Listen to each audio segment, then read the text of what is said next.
নথি চুরি করে ভারতীয় সাজার চেষ্টা, বাংলাদেশির ভারতীয় বাবা মা।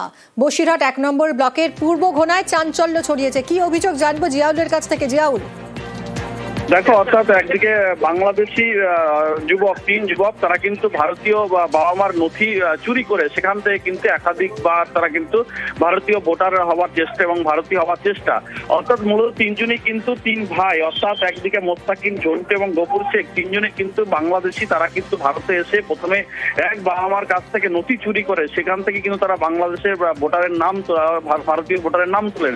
তারপর থেকে কিন্তু একাধিক জায়গায় চুরি, ছিনতাই, রাহাজানি এই ধরনের ঘটনাও ঘটায়। অর্থাৎ এই তিনজন যুবকের মধ্যে দুই যুবক এখনো পর্যন্ত জেলে, একজন পলাতক। কিন্তু যেভাবে ভারতীয় বাবা মায়ের পরিচয় চুরি করে, নথি চুরি করে তারা কিন্তু ভারতীয় ভোটার হিসেবে কিন্তু এখানে নাম তোলেন, এমনটা অভিযোগ। ফলে সমস্ত সুযোগ সুবিধা তারা নেন। এই ভারতীয় বাবা মায়ের কি বক্তব্য একবার শুনি। ঝন্টু তো আমার কিছুই হয় না। এই আসল বাড়ি কোথায় তাও আমি বলতে পারছি না। বাংলাদেশে শুনেছি, এখন শোনা যাচ্ছে বাংলাদেশে বাড়ি। আমারও ভোটার লিস্টে নাম তুললো। এই হচ্ছে গিয়ে আমি তো জানি না, এইবার ওই হচ্ছে গিয়ে আমার কাছে ঘর দেওয়ার নাম করি আমার কাগজপত্র নিয়ে এলো।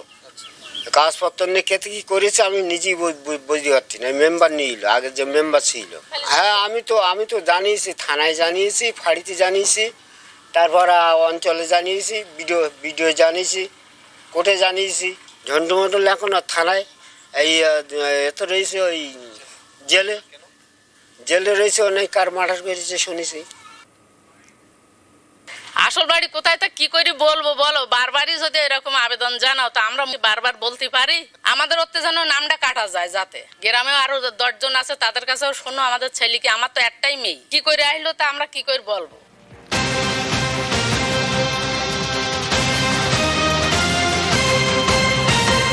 যে ভারতীয় দম্পতিকে বাবা মা হিসেবে দেখাচ্ছে এই অভিযুক্ত ঝন্টু মন্ডল, বাংলাদেশি ঝন্টু মন্ডল, এই দুজনের তারা সেই দুজন জানেনই না যে ঝন্টু মন্ডলের বাড়ি আদৌ কোথায়। নথি জালিয়াতি করে ভারতীয় পরিচয়পত্র জোগাড় করেছে ঝন্টু মন্ডল। আর এই নথি জালিয়াতিতে সাহায্য করেছে প্রাক্তন পঞ্চায়েত সদস্য, কংগ্রেসের পঞ্চায়েত প্রাক্তন সদস্য।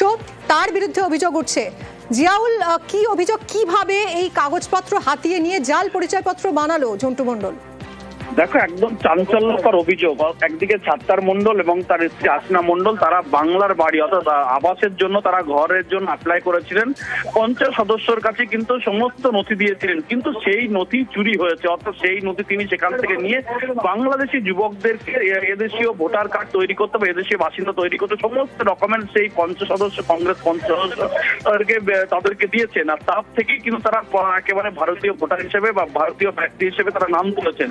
কিন্তু যেভাবে একজন পঞ্চায়েত সদস্য যেভাবে সমস্ত নথিপত্র দিয়েছে শুধু আবাসের বা ঘরের জন্য, সেই নথি কিভাবে চুরি হলো এই প্রশ্ন কিন্তু ইতিমধ্যে উঠেছেন। এবং জানি ইতিমধ্যে রাজনৈতিক চর্চা শুরু হয়েছে, তার কারণ সেখানে সিক্রেট ব্যাপার, যেখানে বাড়ির জন্য যেখানে সমস্ত কাগজপত্র তুলে দেওয়া হয়েছে, সেই দলিল বা সেই সমস্ত কাগজপত্র কিভাবে চুরি হয় এ নিয়েও কিন্তু ইতিমধ্যে প্রশ্ন উঠতে শুরু করেছে। ইতিমধ্যেই কিন্তু তিন যুবক যে বাংলাদেশি এবং তারা জানেনই না, তাদের এক মেয়ে, কিন্তু সেখানে ভোটার কার্ডে দেখা যাচ্ছে ৩ জন তাদের ছেলের নাম উঠেছে। কিন্তু কিভাবে উঠলো সেনা ইতিমধ্যে কিন্তু প্রশ্ন উঠতে শুরু করেছে। কিন্তু এই সমস্ত অভিযোগ বলছেন যে অর্থাৎ এই কংগ্রেস পঞ্চায়েত সদস্যকেই নথি দিয়েছিলেন, তিনি চুরি করে তাদেরকে দিয়েছেন, তাতেই নাম উঠেছে, এমনটাও কিন্তু অভিযোগ আকারে উঠে আসছে। ধন্যবাদ জিয়াউল। যে ধরা পড়েছে সে যখন ওখানে ভোটার লিস্টে নাম তোলে তখন ওই পঞ্চায়েতের ওই বুথের দায়িত্বে ছিল কংগ্রেস মেম্বার। তা কংগ্রেস মেম্বারের সহযোগিতায় সে ভোটার লিস্টে নাম তুলেছে। এর সঙ্গে তৃণমূল কেন জড়িত থাকবে? তৃণমূল ওই পঞ্চায়েতে তো দায়িত্বেই ছিল না। তৃণমূলের দায়িত্ব এই বর্তমানে এসআইআরে প্রতিটা নাগরিক যাতে সঠিকভাবে ভোটার লিস্টে নাম তুলতে পারে, তার ফর্ম ফিল আপ থেকে শুরু করে তাকে সমস্ত রকম সহযোগিতা করা, তৃণমূল সেই দায়িত্ব পালন করছে। ওই মেম্বার প্রথম দিকেই আমরা দেখেছিলাম যে সেই বিভিন্ন রকম অবৈধ কাজের সঙ্গে জড়িয়ে পড়ছে, যার জন্যে আমরা দলগতভাবে তার বিরুদ্ধে প্রতিবাদ করেছিলাম বলে সে তৃণমূলের ছত্রছায়ায় যে আশ্রয় নিয়েছিল। তারপরে ওই যে সমস্ত ভোটার কার্ড সংশোধনের বিষয়ে, এই ভোটার কার্ড সংশোধনের বিষয়ে পুরোটাই বিডিও অফিস তদারকি করে।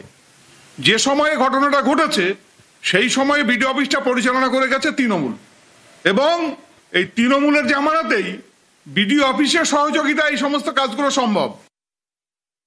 মাস 6 আগে ঘোটরা গ্রাম পঞ্চায়েতে যে মার্ডার হয়েছিল, এদের পরিচয় এই এসআইআর আবহে যখন প্রকাশ পাচ্ছে, দেখা যাচ্ছে 3 জনই বাংলাদেশি। এর মধ্যে একজন তো আবার বারবার পরিচয় পাল্টিয়ে এখানে বিভিন্ন জনকে পিতা বানিয়ে তার ভোটার লিস্টে নাম তুলেছে। তো এই সমস্ত বাংলাদেশি কুখ্যাত অপরাধী, জঙ্গি, এদেরকে তৃণমূল সরকার আশ্রয় দিচ্ছে এবং এদেরকে পরিচয়পত্র তৈরি করিয়ে দিয়ে ভোটার লিস্টে নাম তুলাচ্ছে। অ্যাপ্রুভ করেছি মানে সাবমিট করেছি। আমাদের উপর থেকে অর্ডার দিয়েছে আপনি কোনো ফর্ম যদি তারা নেয় এবং জমা দেয় তাহলে তাদের জমা সাবমিট করতেই হবে। এবার আমার সন্দেহ মনে হলে আমি ম্যাপিংয়ের ক্ষেত্রে তাদের উইদাউট ম্যাপিংয়ে করতে পারি, সেটাই এই আরও সাহেব বুঝে নেবেন যে ওনারা কি করবেন। ওনারা পরিষ্কার বলে দিয়েছেন যে আপনি কোনো মতেই হাতে কোনো দায়িত্ব নেবেন না, সব ফর্ম আপনাকে সাবমিট করতেই হবে এবং সেটা আমরা হিয়ারিংয়ে আমরা ওনাদের ডেকে আমরা সম্পূর্ণটা দেখে নেব। বাংলাদেশের 32 মৎস্যজীবীকে ফেরানোর উদ্যোগ, পদ্মা পাড়ে ফেরানোর ব্যবস্থা ভারত সরকারের। বাংলাদেশে আটক 47 ভারতীয়কেও ফেরানোর তৎপরতা।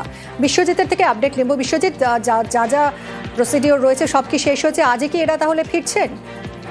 হ্যাঁ, একেবারেই। ফ্রেজারগঞ্জ কোস্টাল থানার পক্ষ থেকে আজকে সকালেই ভারতীয় যে কোস্ট গার্ড রয়েছে, কোস্ট গার্ডের হাতে কিন্তু 32 জন মৎস্যজীবী এবং 2টি ট্রলারকে কিন্তু তুলে দেওয়া হয়েছে। এবং অপরদিকে বাংলাদেশের তরফ থেকে যেটা খবর পাওয়া যাচ্ছে, ওপাশেও ভারতীয় যে 47 জন মৎস্যজীবী এবং 3টি ট্রলার আটক হয়েছিল প্রায় 4 মাসের বেশি সময় ধরে, তাদেরকেও কিন্তু ছাড়ার পরিস্থিতি তৈরি হয়েছে।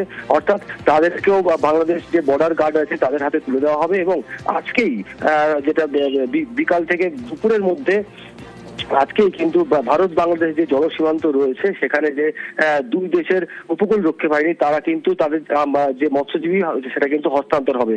অর্থাৎ বাংলাদেশে আটক 47 জন মৎস্যজীবী এবং 3টি ট্রলার তারা ভারতে আসছে এবং যে ভারতীয় জলসীমায় যারা আটক যে মৎস্যজীবীগুলো আছে এবং 2টি ট্রলার তারা কিন্তু আজকের বাংলাদেশে ফিরে যাবে এবং সেই মতো কিন্তু আজকেরই যে জলসীমানা রয়েছে ভারত বাংলাদেশ, সেই জলসীমানায় কিন্তু 2 দেশের মৎস্যজীবীদের কিন্তু হস্তান্তর করা হবে বলে এমনটাই কিন্তু খবর পাওয়া যাচ্ছে। ধন্যবাদ। আপনি কোথা থেকে? বাংলাদেশ থেকে। জেলার নাম কি? ভাগেরহাট। কতদিন আগে আটক হয়েছিলেন? 3 মাস। ট্রলারে মোট কতজন ছিলেন বলছেন? 13 জন। 3 জন হয়েছে পিরোজপুর জেলার আর সবই ভাগেরহাট জেলা। এখানে আমরা ভালোই ছিলাম, কোনো সমস্যা হয় না আমাদের। খাওয়া দাওয়া থাকা কোনো কিছু সমস্যা নেই? না, কোনো সমস্যা হয় না। কতদিন বন্দী ছিলেন? 3 মাস। 3 মাস পর বাড়ি ফিরছেন, কেমন লাগছে বলুন? ভালোই লাগছে।